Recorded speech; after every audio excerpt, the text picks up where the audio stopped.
سلامونه دوستانو، دا هم هغه تصویر دی چې په سوشل میډیا کې ډیرو زیاتو خلکو نشر کړی دی او ډیرو زیاتو خلکو سپورټ کړی دی.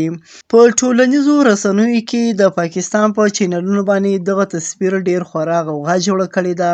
دا تصویر هغه ټیم اخیستل شوی دی کله چې نن د هند او پاکستان ترمنځ په دوبۍ کې لوبه روانه ده. د لوبې په مهال د نسیم شاه په مرسته کې ویرات کوهلي د ټولو پاکستانیانو زړونه ګټلي دي.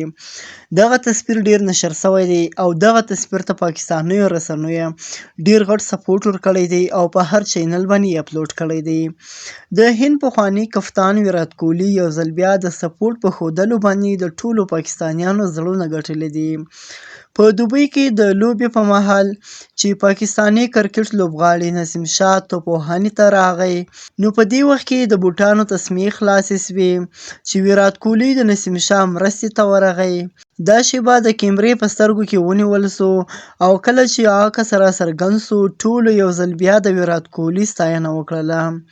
تر دې وړاندې د لوبې په مهال د بابر اعظم سره د ویرات کوهلي د خبرو او لیدنې تصویر هم مخې ته راغلی و چې په ټولنیزو رسنیو ډیر زر خپور سو.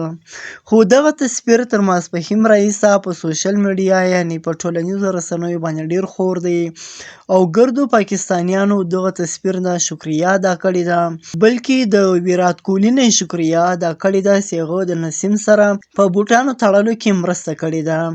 دا یو ډیر وایرل تصویر دی چې د پاکستان په چینلونو باندې ډیر زیات خور شوی دی او د پاکستانیانو زړونه ګټلي دي او پاکستانیانو دې تصویر ته یو ډیر غټ سپورټ ورکړی دی او په هر چینل باندې مثبت کمنټونه ورته کړي دي.